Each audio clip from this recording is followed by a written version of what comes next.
we're back on this Camaro. We're gonna start off pretty simple. We're just gonna be changing the radiator in here. Doesn't have like a huge leak or anything. It did make it about an hour yesterday without actually overheating or anything. But you can see in the fins in here.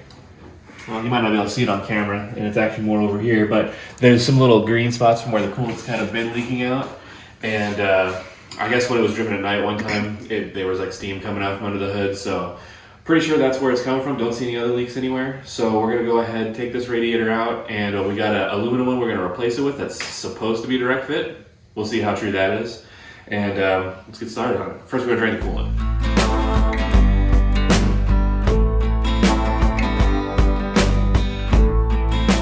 All right, so one other thing. I think we got a cap coming with the radiator or in the box over here, because when I ordered one from Mishimoto, I got one. But you can see that the radiator cap was kind of cracked too. Could that have been some of the steam? Maybe, I doubt it, but something we want to make sure is good. All right, so one thing I didn't think about, I just don't remember if I ordered a radiator with a transmission cooler or not. I probably did if they had one. So we're gonna go ahead and pop this thing out, make sure it has a transmission cooler before I unhook that one, just in case we need to order like a cooler, external cooler or something. Let's see what we got.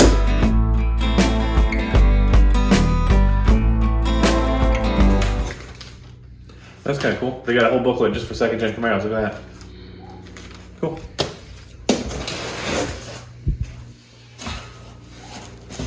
So I'm gonna bet, since they have a book specifically for these, this is probably gonna fit pretty good. And all right, we do have the fittings for the cooler, so all's well. Looks pretty good too.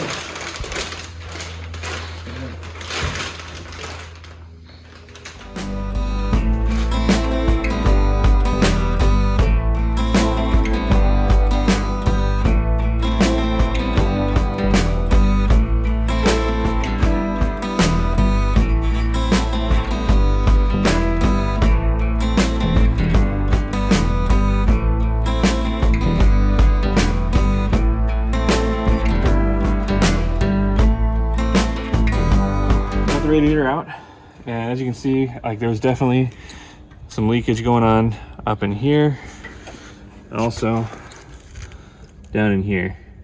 So it was definitely going out. Nothing too crazy yet, but always good to catch them early so that you don't actually overheat.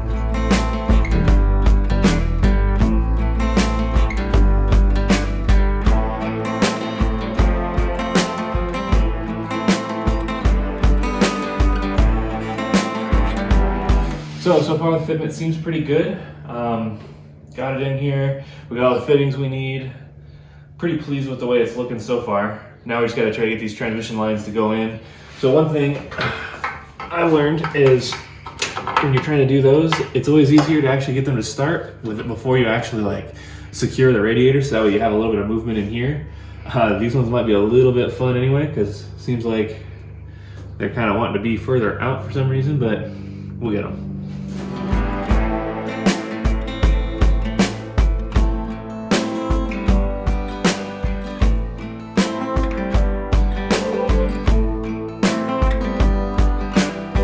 All right, so a couple things found out.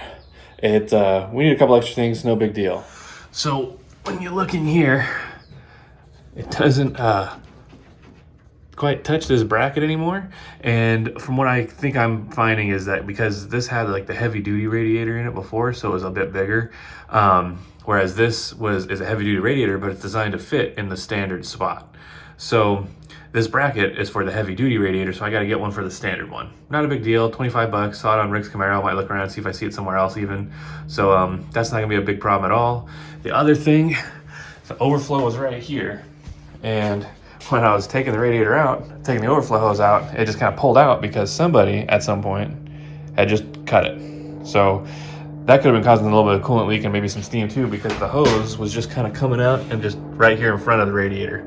So, you know, a couple problems we're fixing at the same time here. I found another problem. So I was kind of cleaning up the carpet. As I'm vacuuming, I pulled the passenger side carpet out, not the carpet, but the actual floor mat, and noticed that the whole bottom side of it was pretty wet. And so to kind of show you what we're talking about, felt the floor and it was super wet. And look at that, it's like a greenish brown color. Well, we got a bad heater core, everybody. So right now that's gonna get just kind of bypassed out by the engine. I'll show you what we're gonna do later. But the other thing was, it kept leaking right here last night after we washed it, and I thought maybe just water had gotten stuck somewhere. Nope, that was heater core leaking. So I'm gonna try to soak up everything I can, as much as I can anyway, out of this carpet, and try to get it to dry out. We'll bypass that heater core later. Good enough for now. Getting the rest of this thing dried out. Got quite a bucket of liquid out of it, actually. At least quite a bucket for considering I just sopped it up out of the floorboard, but we got all this out of it. Now, just gotta get the rest to dry with the fan. All right, so now that we got the interior kind of dried out on this thing, let's move to what we're gonna do for the heater core bypass stuff. So I got the hoses off of it. Obviously you have the one hose goes to the water pump, one goes to the intake manifold, and they both go over here to the heater core. So I got the hoses off, and I took out this fitting. What we're gonna do is, I got a 90-degree fitting on order, so it'll go in here, it'll have a 90 that I'm gonna point that way. So that way we can just run a basically straight piece of hose from fitting to fitting. Just have a nice clean loop on this thing for now, because we're not gonna get into the heater core or anything at the moment. Just gonna try to keep the project kind of rolling, so that way I can get the car back to her. Hadn't mentioned it yet. It is my mom's car, and she lives in San Diego, so it doesn't really get too cold or anything where she's at, so shouldn't be a big deal for now. But one of the things I noticed when I was taking everything apart is the actual hose that went, the hose that went for the overflow tank had just been cut at some point in time, and was just kind of laying in front of the radiator. So when it did get warm and overflow, it just kind of dumped all over everything. Probably could have been causing some little steam issues and stuff she was having too. I don't know. So we got some new hose. She is into blue quite a bit. That's why, obviously, blue car. So I got some blue silicone hose. We're gonna run from the nipple there over to, this is where the overflow jug sits that she has. So got to rerun that, and that's what we're gonna do next. All right, we got a box today. Let's see what we got.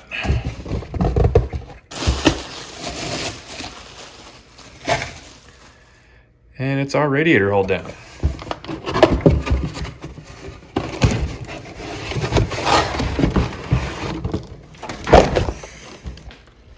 Seems to be a little different. Interesting. Don't think that's gonna work.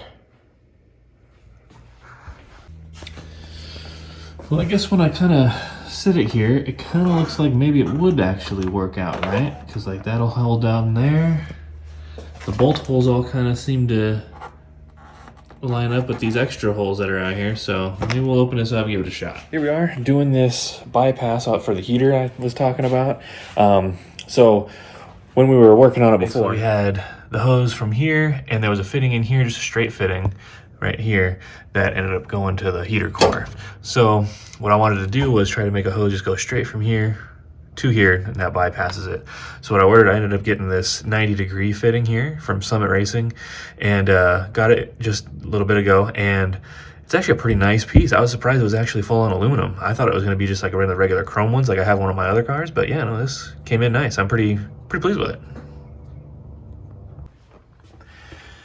And here we are. So I actually had a piece of blue heater hose laying around from something else too. So I was able to use another blue piece of hose to kind of tie in some of our other blue we got going on. And yeah, pretty simple, you know, fitting. Got to get it pointed the right way, piece of hose the right length, clamp it on. Just main thing was just make sure it's not like kinked or anything, which we got a nice smooth corner, so all's good. Okay, we got the bypass all done. It's all good. We're good there. Next thing moving on to is this this fan. So the way all this new stuff sits, the fan hits the shroud. Now it could be modified and made to fit, but what we're gonna do instead is we're actually gonna go ahead and put some electric fans on here and just get rid of this old clutch fan. So first thing I'm gonna do, get all the old stuff off, get some bolts to fit that pulley, and then we're just waiting on parts. While we're between things, we're gonna check the brake fluid leaks on this thing. I didn't see anything in the front, which I didn't bother taping because I didn't think it was gonna be there. I waited till we got back here to the back because I'm pretty sure this is where I'm gonna find a leak. Huh. So usually what you do is you take the ends off of the wheel cylinders here. Usually it's like a little rubber boot. These ones are a little different than I'm used to. Alright, so yeah, definitely leaking here. Kind of push in this boot here. You can see it start to ooze out there. It'll focus on the right thing. Yeah, it shouldn't be wet at all right there. It should be dry. So we need wheel cylinders. So here we are doing a dry run of the electric fans. We got one on here. I didn't actually put the actual zip tie thing on the back yet, just because, like I said, dry run, making sure I get them kind of centered where I want them, make sure it looks right. So far, so good. So here we are doing the wheel cylinders here, which is that right there. And so the trick is that I used before is if you just kind of loosen up your springs that kind of go up to the top here, you can actually kind of pull the shoes back a little bit, as long as your shoes aren't like soaked in brake fluid anyway. And then you can just change this without actually taking these shoes off, which just saves you a little bit of time and stuff. Of course, if you do have, like, if yours was bad enough where it was soaked and everything, you want to make sure you replace the shoes because it'll break down that pad material, or shoe material. But these ones weren't really too bad. All the leak was basically inside the actual boots of the wheel cylinder, so not a big deal. I'll just be able to change this thing out, spray it down with brake fluid, make sure everything is all clean, and we'll be good to go. All right, well, we hit some snags on this Camaro with fitment and stuff, so let me show you what we got going on now. Shroud piece, the radiator mount, I guess you call it, it actually does fit on here pretty good. It holds the radiator in a couple spots. I just kind of had to move the rubber mounts over and kind of get them to sit in there. But I think that's going to work for us pretty good. I got overflow and stuff all ran for it. I don't remember if I showed you that before. Got those all mounted on here in the right spot, it looks like. So now, next thing's gonna be to actually wire these things up. So I wasn't gonna make it to where she has to worry about like flipping a switch or anything like that when it warms up. We actually got a fan controller. I found an existing hole here on the firewall, so I'm gonna go ahead and try to mount that there, I think. And then the wiring will run out over here to the fan and everything. Good thing is, with our controller, we actually were able to get one of the ones with the sensor in it because the radiator actually had a plug for it. So that's pretty cool. We don't have to have that actual like probe going through the fins or anything like that. We actually have the full-on sensor, so that's pretty cool. But anyway, I'm just gonna be working on getting this all wired up and in here. One of the things I'm gonna be trying to use on this too is, instead of just the regular like plastic stuff to wrap around the wire that you always see, I grabbed a couple different kinds of this wire wrap stuff. We have a red and black one, and then we have blue because the person who owns this car really isn't a blue, so we're gonna see if we can't, you know, dress up the wiring with this stuff when we put it in for the fans. See if it looks any cooler. I don't know, we'll see how it looks. So, looking at like how I was gonna run wiring and stuff, trying to run it all the way back there, I'm really thinking, I found another hole up here that was already in the inner fender well. So I'm thinking I might actually just mount it right there on this hole. So I'm still not drilling any additional holes, and it's gonna keep my wiring a lot smaller and just less of it going through the engine bay. So I think that's actually be a lot nicer. It's gonna be closer to the fans, closer to the battery. I'm really liking this one better. Fans are all installed. We got the wiring all done. Let's check it out. Kind of plumbed the wires together for our fans. We got them running into the wires. One goes directly to positive, the other goes to our actual fan controller. It actually works off of ground, so it actually controls the ground instead of the power, so you have less power running all over the place, which is cool. We have our key on power run up into the fender and then across over the firewall over there, so that's all hooked up. Now we're gonna work on, we gotta make sure we burp the cooling system, so we gotta just run it with it open, make sure all the air is out of that, and then basically to set our actual temperature, see this hole right here? That's where the adjuster is. So what I'm gonna do is I'm gonna watch the gauge. The thermostat in here is 160, and so we're basically gonna match that. So we're gonna kind of watch the gauge. I also have one of those like laser temperature gun things, and we're just gonna watch temperatures, see where we're at, and then try to make sure it's turning on right around 160, keep this thing cool.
So I'm watching this thing warm up and thinking, all right, it's about there. The fan should turn on in a second. And then I finally realized I never hooked up the sensor for the thing. It's gonna be kind of hard to get it to turn on without that. So when you do this, make sure you hook that up. Let's try that again.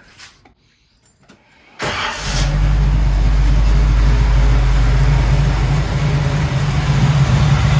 look at that, the fans work. Gee, I wonder why. Just goes to show you, make sure your wires are hooked up. We're almost done with this. Test drove it with the new cooling system, the fans and everything. All good. Stayed right there at 160, just like we wanted. So we're all good there. The thermostat's working, the fans are working, the aluminum radiator's all good. We got all the bolts in here. I don't know if you remember, but when I was putting this on, I was talking about how it seemed like everything lined up. Well, it did line up, but these outside holes, they didn't have any threads in them. So what I did, I had to go just get some nuts to fit on the bottom of the nut of the bolts. And so now we're all mounted nice and firm here. Cleaned up all the wiring for the fans and everything. Threw an air filter on it just because while I was in there it was kind of dingy. Threw a new one on it. The other thing was the fuel filter looked pretty old and nasty. So you can tell it's kind of like bowed up and all kinds of ugly. So got a nice new one here. That's actually glass, so it won't get all weird looking. So it should look nice under there and still do the job. Just got to put this on it, and then pretty much we're done with all the mechanical stuff. We did the brakes, we got that all done. Cooling system's now done. And next thing, we're just gonna end up doing like the ceramic coat and everything. And so the next video, you'll be seeing that, where I'll actually do like a how-to, just kind of, so that way, if anybody was wanting to do it and was a little worried about it or anything, we'll show you how to do it. We got everything put back together. We got the couple filters changes and some maintenance stuff. We got the radiator, we got the fans, we got a couple hoses and stuff on here, and everything's working good. Everything's looking good. And so we're pretty much done with getting everything mechanically sound on this car, because that's basically what we're doing, is we're getting this car ready to be driven a little bit more frequently. And so I think we're there. Next thing we're gonna do, I actually buffed it all kind of behind the scenes too, so that way we got a nice fresh clean slate on the paint, and then we're gonna go ahead and throw some ceramic coat on it here in the next video, and I'm gonna do kind of a how-to. And so yeah, stay tuned if you want to see that. But for right now, I think we're gonna call it a day. Thanks for watching. Make sure to like, subscribe, all that kind of good stuff. Comment if you have any questions or anything, and we'll see you next time on Tacky Garage.